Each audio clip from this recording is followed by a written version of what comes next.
오늘 스승의 주일인데요. 이 말씀 중심에서 잊혀진 후에 마음에 남기다 라는 제목으로 하나님 말씀 증거하겠습니다. 이 말은 교육심리학자인 허친슨이라고 하는 사람이 교육이란 뭔가, 교육이란 잊혀진 후에 마음에 남는 것이다 이렇게 이야기했어요. 제가 좋아하는 학자이기 때문에 그분 책도 제가 많이 읽었는데 어떻게 이렇게 성경적인지 이 말이 제가 좋아하는 말이라 오늘 제목으로 한번 사용해 봤습니다. 오늘은 스승의 주일이죠. 언제부턴가 선생님들조차도 스승의 날이 부담스러워지기 시작하더니 급기야 스승의 날을 없애야 한다고 선생님 당사자들이 소리를 높이고 있는 그런 현실 속에서 어릴 적 스승의 날을 한번 떠올려 봤어요. 어릴 적 스승의 날 선생님들이 가슴에 카네이션을 달아주고 정말 마음속으로 아껴주고 사랑해 주었던 선생님들에게 사랑과 존경을 표현했던 그 스승의 날이 어떻게 하다 이 지경에까지 이르게 됐나 씁쓸하기만 합니다. 스승이 존경받고 스승을 대접하지 않는 사회는 결코 건강할 수 없습니다. 그리고 그 미래도 밝다고 할 수 없습니다. 학생들에게 매맞는 교사가 매년 늘어나고 있다고 합니다. 급기야 선생님들은 학생들을 내버려 두게 됐습니다. 내비둬. 왜? 뭐 잘못했다고 지적하고 교육을 하려고 하면 되드니까 선생님들과 학생들 사이가 벌어졌습니다. 그래서 더 이상 이제는 교사들이 학생들을 가르치는 것이 불가능한 그런 현실에 우리가 직면하고 있습니다. 이번 주에도 제가 더럽초등학교 우리 아이들 다니는 학교 6학년에 작은 문제가 있어서 제가 좀 도움이 될까 하고 선생님들을 이렇게 만나러 갔어요. 아이들을 만나서 이야기를 하는데 참 어떻게 하다 이렇게 됐는가 하는 이 교사들이 더 이상 학생들의 그 갈등이나 학생들의 문제를 예전처럼 깊게 개입하지 못했지. 두 아이가 싸우는데 그냥 지켜볼 수밖에 없는. 뭐 선생님이 어떻게 하다가 뭐 잘못하면 건드리면 또 뭐 폭행이니 뭐니 112 신고를 바로 해버리니까 그런 현실 속에 우리가 있다는 거죠. 더 나아가서는 여자 선생님들 같은 경우는 학생들에게 성희롱을 심지어 당한다고 합니다. 이제 교사는 기피하는 직업이 되어버렸습니다. 물론 다 그렇지는 않지만 지금 이러한 현실, 이렇게 흘러가는 방향, 흘러가는 이 물결을 우리가 인지하는 것이 굉장히 중요합니다. 왜 이렇게 되어가고 있는가? 언제부터 이렇게 됐을까? 제가 책을 읽고 제가 연구한 바에 의하면 교사가 괜찮은 직업이 되면서부터 교권이 무너진 것 같아요. 제가 어릴 적만 해도 교사는 정말 힘들고 어려운 박봉이었습니다. 제가 시골에서 학교를 다녔는데 초등학교를 그 아내 되시는 분들은 주로 논이나 밭에 나가서 일을 하셨어요. 교사 월급이 너무 박봉이기 때문에 그걸로는 뭐 우리 김성원 집사님 같은 경우 몇 정도 되면 이건 뭐 키우는 건 거의 불가능했기 때문에 아내들이 나가서 밭에 나가서 일을 하고 또 논에 나가서 일을 하고 그랬던 기억이 납니다. 이때 교사는 비록 박봉이었지만 다음 세대를 키워내야 한다는 사명감이 있었습니다. 그래서 그 아이들을 정말 자기 자식 키우듯이 그렇게 정성을 들여 키웠던 기억이 납니다. 그런데 어느 순간 교사가 괜찮고 안정된 직업이 되면서 사명이 아니라 이제는 직업화가 되어버린 거죠. 이게 굉장히 무서운 일입니다. 오늘날 한국 사회가 사명에서 떠나서 직업화가 되어가고 있는 이 현상을 우리는 그냥 지켜봐서는 안 됩니다. 또 하나 문제라고 한다면 한국 교육은 그 뿌리가 기독교의 영향을 대단히 많이 받았습니다. 근대 사회로 들어오면서 한국 교육의 그 뿌리는 선교사들에 의한 기독교적 그 뿌리가 깊게 박혀 있었습니다. 성경적. 그리고 미션 스쿨들이 굉장히 많았고요. 그런데 다원주의 시대를 맞이하면서 이 기독교적 교육의 뿌리를 거부하면서 교육이 불안해지기 시작했습니다. 지금 동성애 같은 문제도 사실 굉장히 심각한 문제인데 우리가 이거를 어떻게 대처하느냐 그냥 다 손 놓고 있잖아요. 굉장히 심각한 문제거든요. 저는 기도할 때마다 수요일 날도 제가 잠깐 다뤘지만 여러분 나만 잘 먹고 잘 산다고 내 가정이 괜찮다고 우리가 몸담고 있는 공동체 우리나라 국가에 관심을 갖지 않으면 큰일 납니다. 그건 한치 앞도 모르는 그런 생각이에요. 아주 어린 생각이에요. 나라가 있어야 우리 민족이 있고 우리의 삶이 보장되는 거죠. 저는 어릴 적에 그 베트남이 망하면서 그 보트피플이라고 해서 매일 아침 우리 김성훈 집사님과 기억나요. 매일 아침 뉴스마다 나오는 게 하루 종일 도비하는 게 뭐냐면 베트남 사람들 요만한 배에 수십 명이 탔다가 빠져 죽어가는 그 뉴스가 단 하루도 빠진 적이 없어요. 매일 그걸 방송하는 거예요. 그리고 부산에 그 피난소가 있어갖고 매일 그 사람들의 모습을 비춰주죠.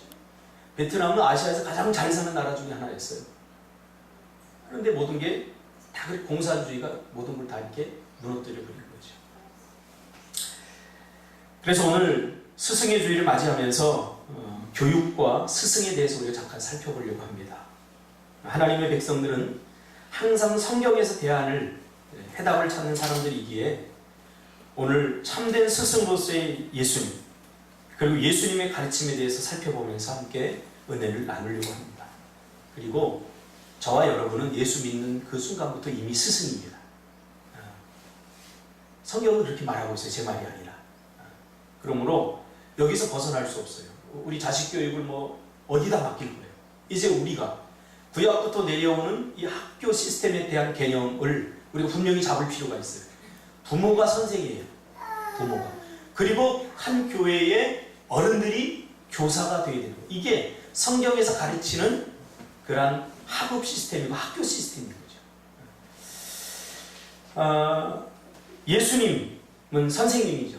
랍비로서의 예수님은 사실 실패한 스승입니다. 왜요?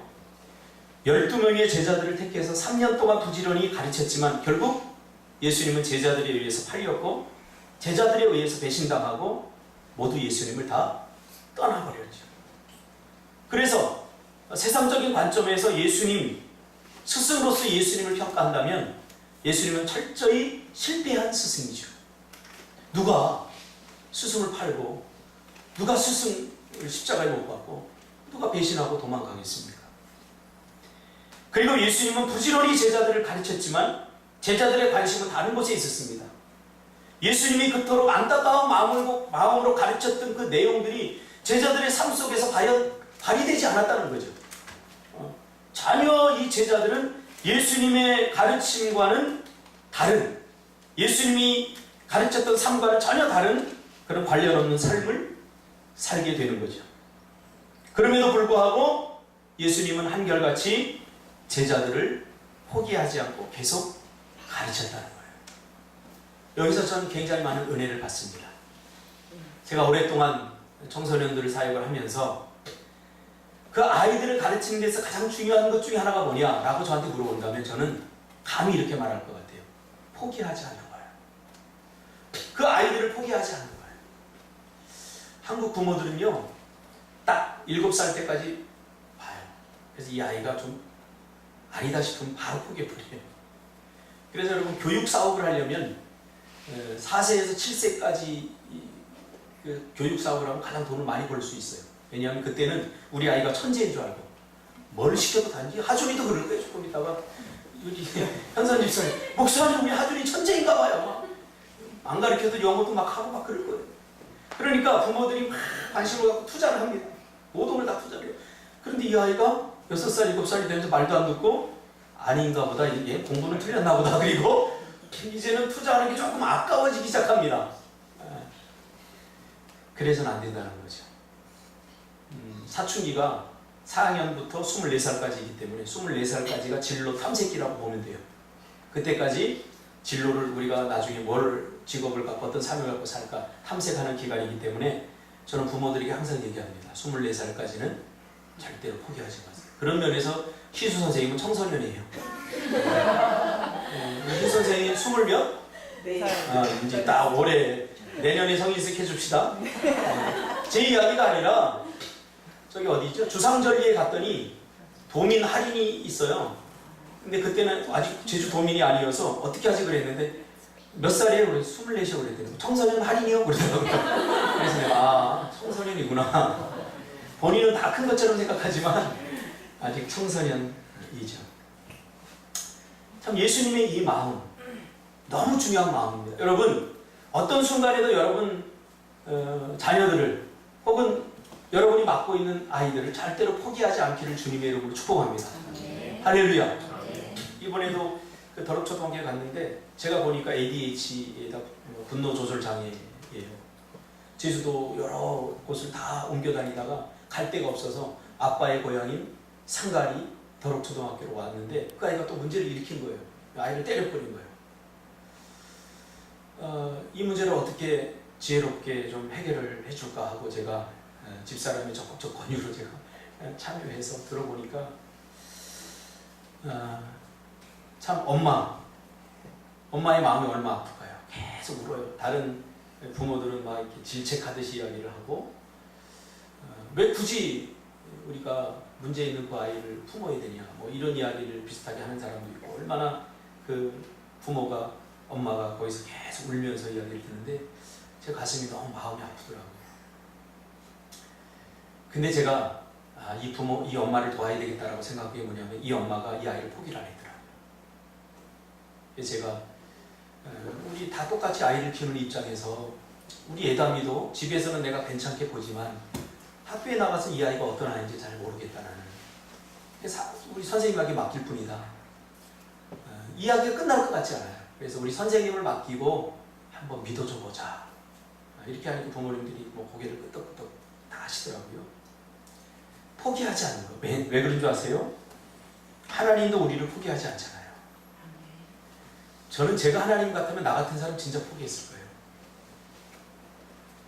하나님한테 얼마나 따져들고 하나님한테 얼마나 이렇게 하면 안 된다고 그러고 제 벌 줘야 되고 준석이 저러네 하늘에다가 돈 쏟고 다니는 저러네 벌 줘야 되고 내가 하나님이라면 진짜 포기하고 그랬을 텐데 준석이 나보다 100배 나아요 진짜로. 나도 살아본 사람 이야기 하잖아요. 정말 저처럼 질적으로 나빴던 사람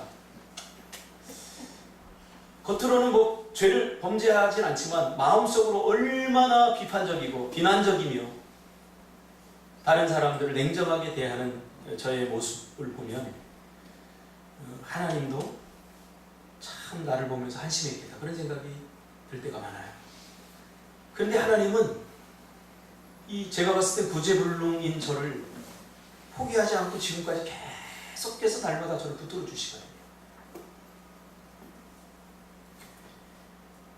포기하지 않는 사람. 저는 청소년 상담을 오랫동안 하면서 부모들이 오면서 우리 애는 글렀어요. 이 말이 제일 가슴이 아프더라고요. 우리 애는 준석 집사님 장가 가서 애 낳으면 너하고 똑 닮은 애를 낳을 거거든. 아니기를 바라지만 너처럼 뺀질거리는 아이를 낳을 거야. 이게 절대 포기하지 마.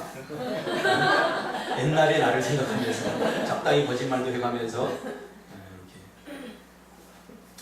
그런데 포기하지 않으려면 딱 한 가지 전제되는 게 있더라고요. 성경을 보니까 예수님이 왜 도대체 나 같은 사람을 포기하지 않았는가를 보니까 예수님이 나를 사랑했기 때문에요.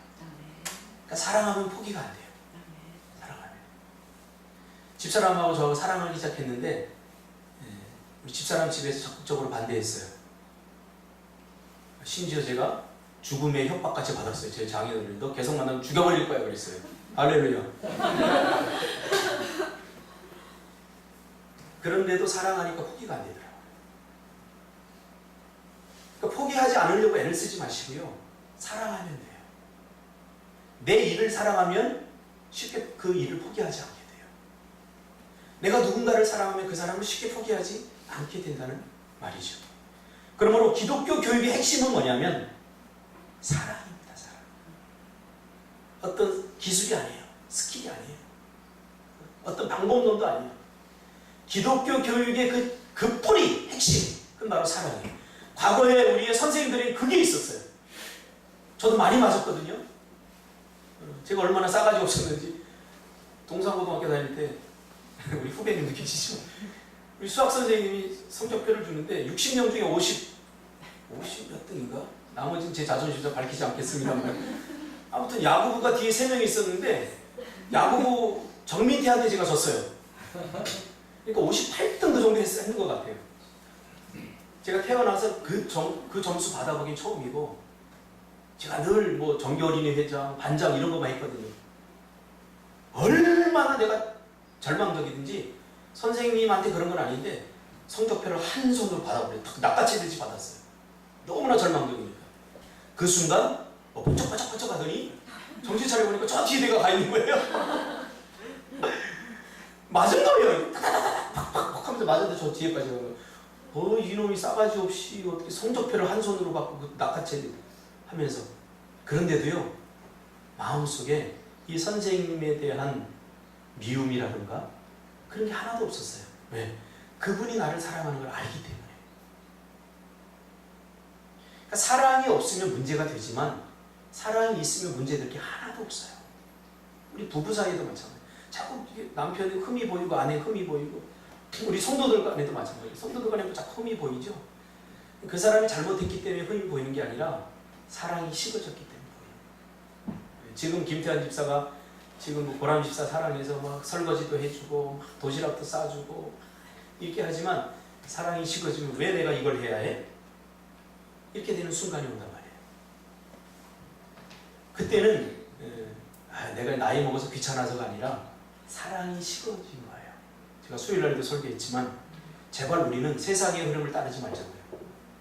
한 24년째 제가 지금 결혼생활 하고 있는데 20년 정도 살면 사람은 부부는 정으로 산다고 해요. 세상 사람들 이렇게 얘기해요. 그다음 좀 지나면 뭘로 사냐면 깡으로 산다고 그래요. 그다음 좀 지나면 자식 때문에 산다고 그래요.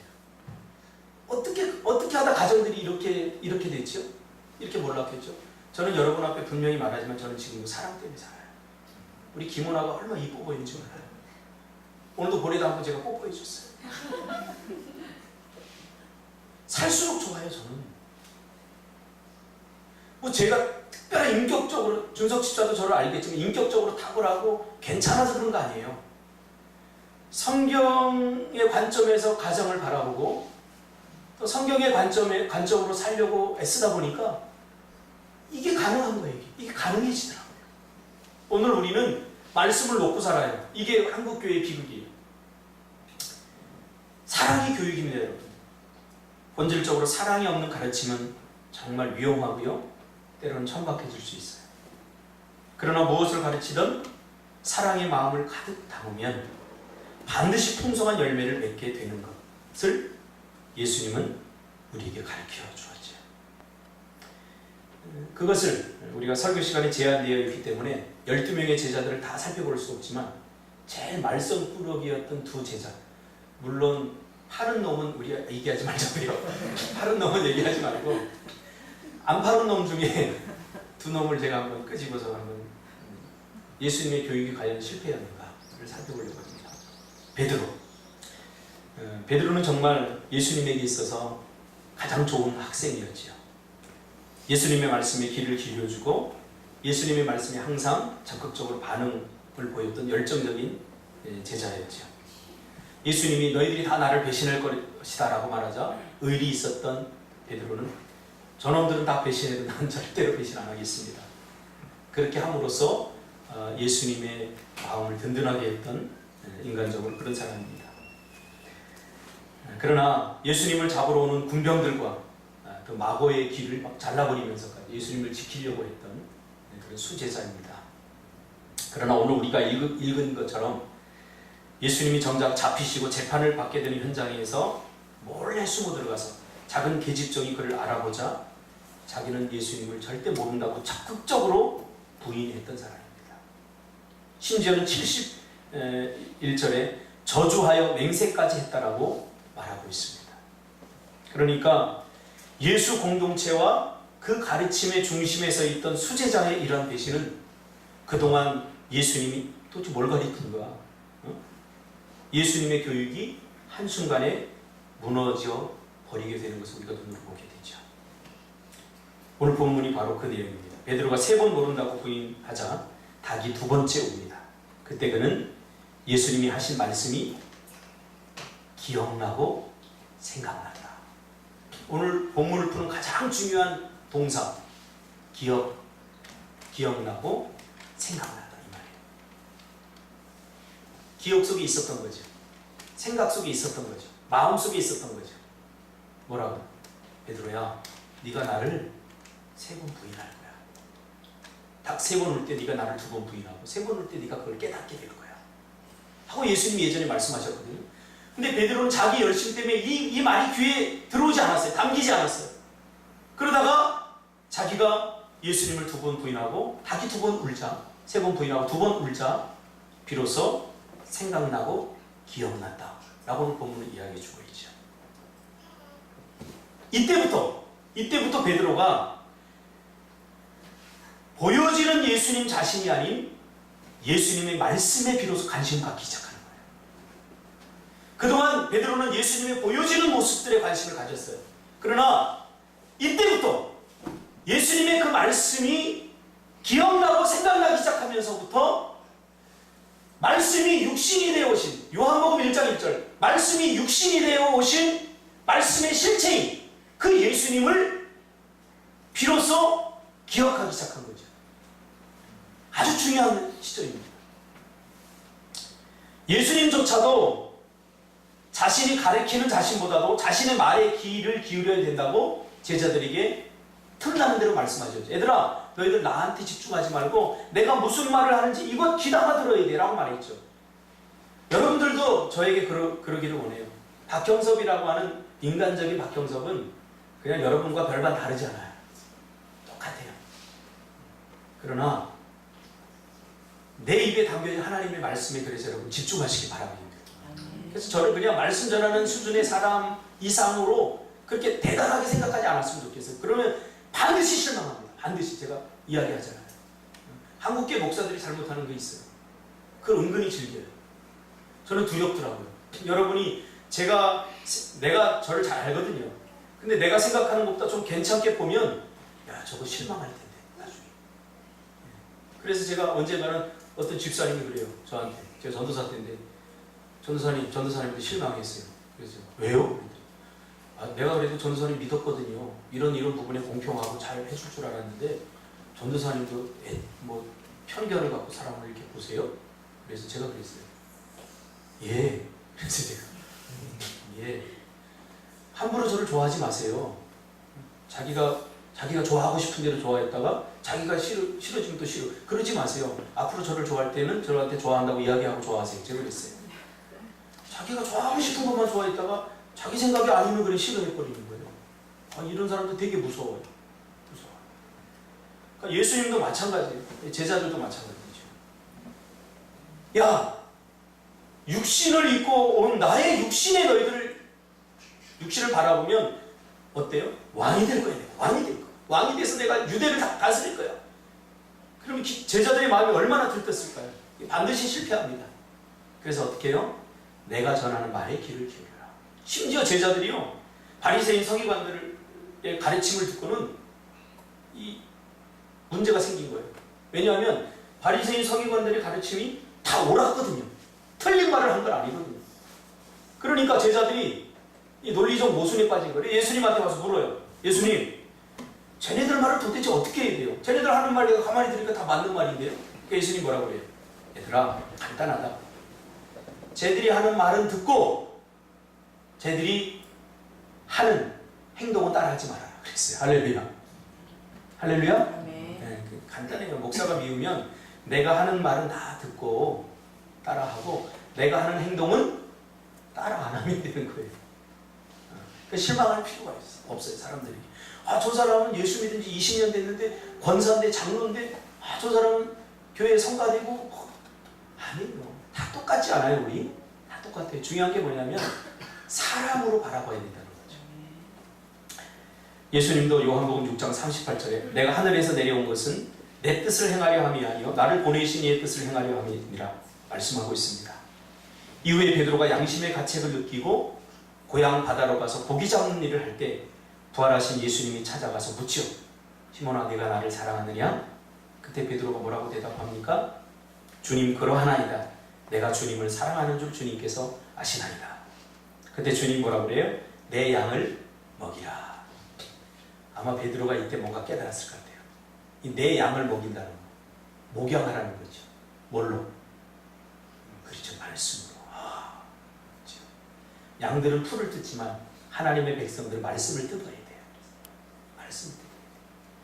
말씀을 뜯지 않으니까 매일 이 굶주리고 영양실조에 걸려서 이상한 소리나 하고 조금 힘든 일이 오면은 그냥 힘들다고 하고 하나님 왜 그래요 그러는 거예요.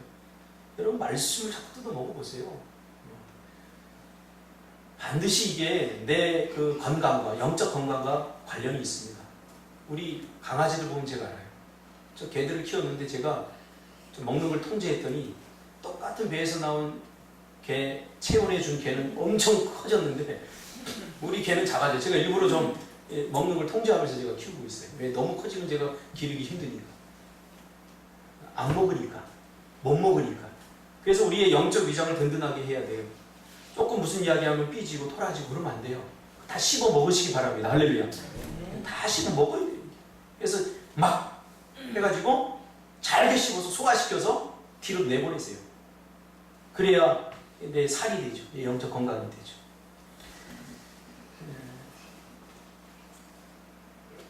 주님은 아무것도 묻지 않았죠. 너 왜 나를 배신했어? 너 그렇게 호언장담하더니 너 꼴이 뭐냐? 이렇게 묻지 않았어요. 하나님도 오늘 우리에게 묻지 않았어요. 너 지금까지 왜 그렇게 살았어? 왜 그렇게 몇 년 신앙생활을 왜 그것밖에 안 돼? 너 왜 죄 지었어? 이런 거 안 물어요. 주님이 물은 건 뭐예요? 너 나를 사랑하느냐? 너 나를 사랑하느냐? 또 묻죠. 그러자 베드로가 주님, 그러하나이다. 내가 주님을 사랑하는 줄 주께서 아나이다. 세 번째 묻습니다. 요한의 아들 시몬아, 네가 나를 사랑하느냐? 그러니까 똑같은 물음을 세 번이나 하니까 뭔가 이게 껄쩍지근하죠. 사랑해요. 준석 집사 나 사랑해? 네. 정말로 사랑해? 네. 네. 영원히 담기지 않는 척. 신뢰성을 주려면 조금 생각하는 척을 해야 돼. 계속 끄떡거리면 이거는 빨리 끝내라 그 얘기야. 신뢰성을 주려면 이러다 이렇게 해야 돼. 다시 물을게요. 너 집사 나 사랑해?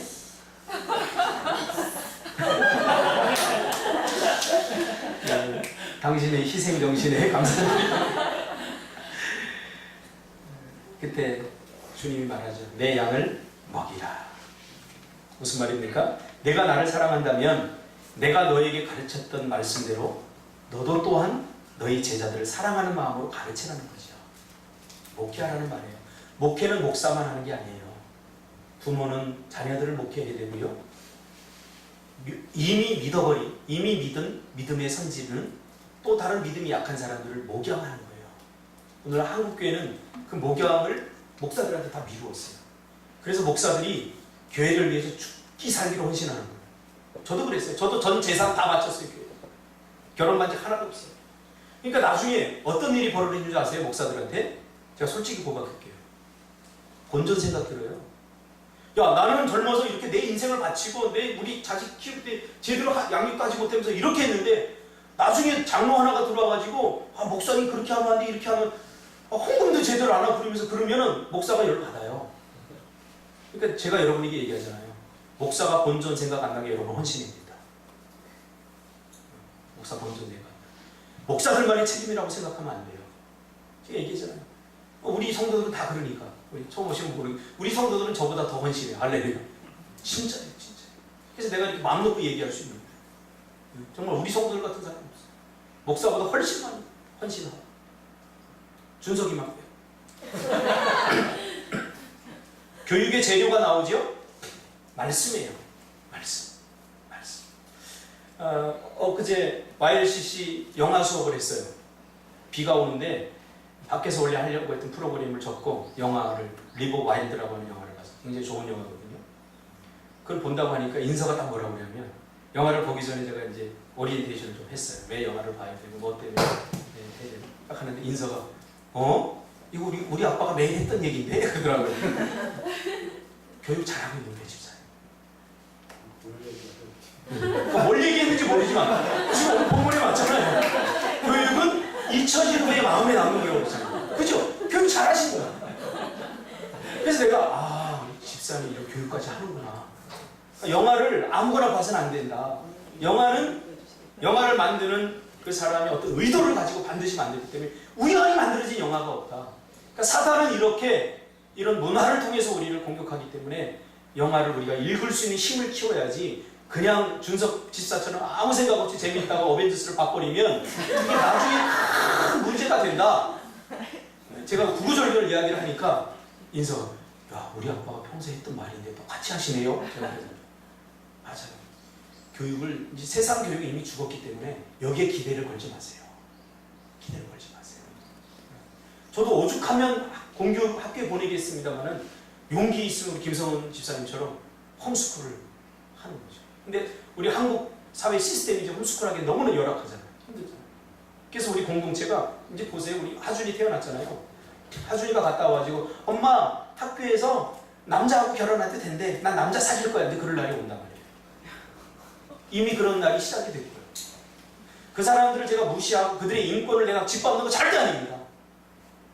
2000년도 들어서면서 이 동성애 문제가 심리학 교본 같은 책이 있었는데 거기에 이건 정신적인 문제라고 분명히 기록되어 있었는데 2000년 들어서면서부터 이거 삭제됐어요. 개인적인 인권 때문에. 그러니까 우리가 해야 할 말 못하게 된다는 거예요. 그러니까 그러면 어때? 교육이 안 되는 거예요. 교육이. 이게 문제예요. 그걸 우리는 할 수 있잖아요. 그 심지어 사탄은 어때요? 성경도 가르치지 못하게 지금 하고 있어요. 미국의 지금 16개 주에서는 성경을 가르치면 법적으로 문제가 되게끔 그렇게 지금 사회가 지금 돌아가고 있어요. 결국 다 잊혀진 것 같았지만 베드로의 마음에 예수님의 가르침이 남아있죠. 그러니까 생각해 보세요. 이때는 성경이 기록되어 있지 않았을 때잖아요.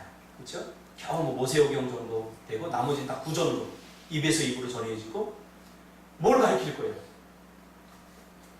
예수님께서 평소에 베드로와 제자들에게 하셨던 말씀 그것이 담겨져 있었기 때문에 그것이 곧 성경이 된 거고 오늘 우리에게 하나님의 말씀을 가르치는 재료가 된 거잖아요.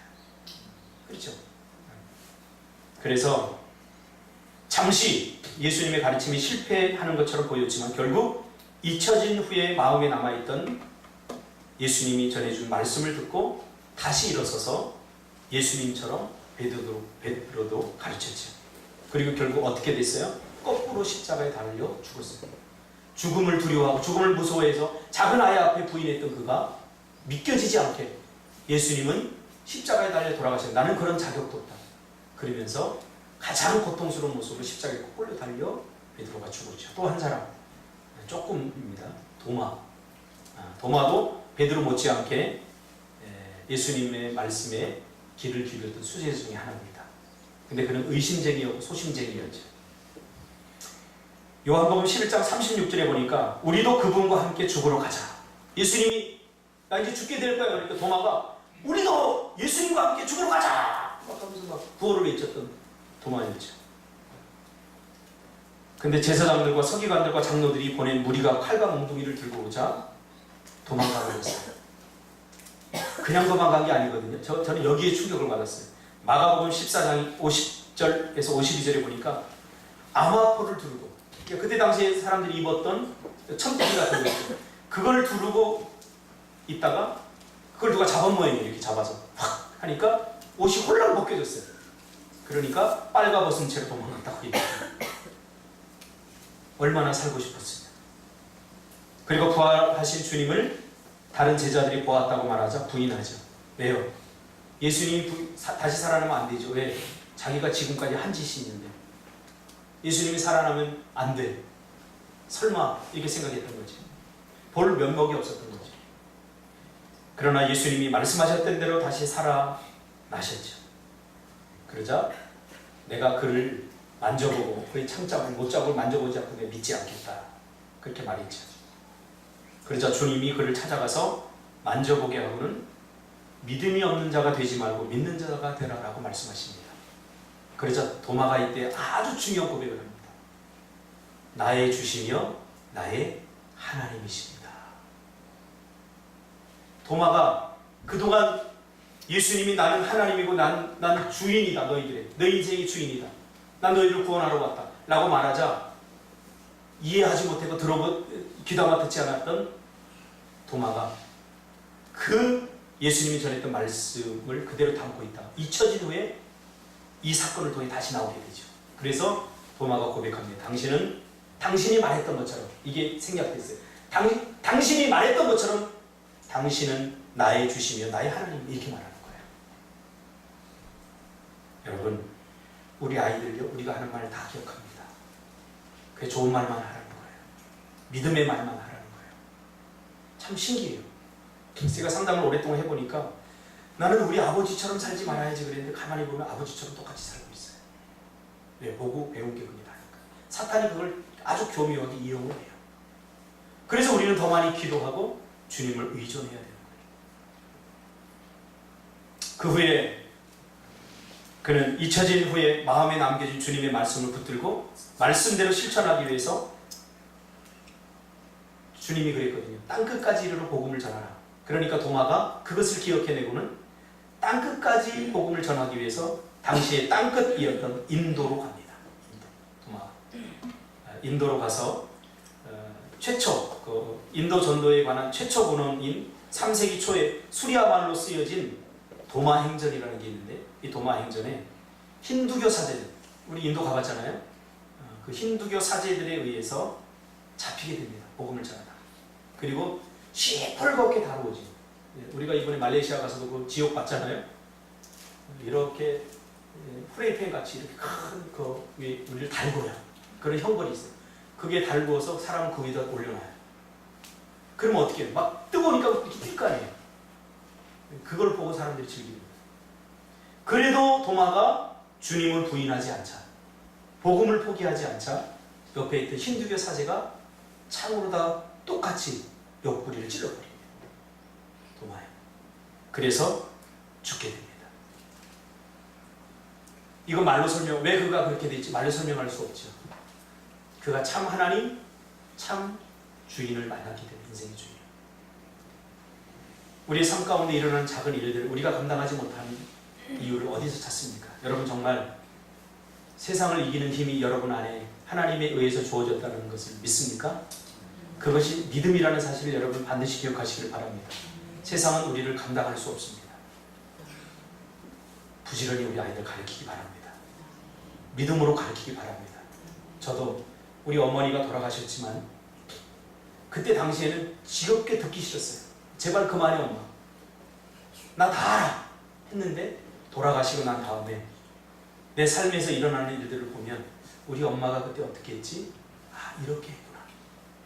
잊혀진 후에 마음에 남았어요.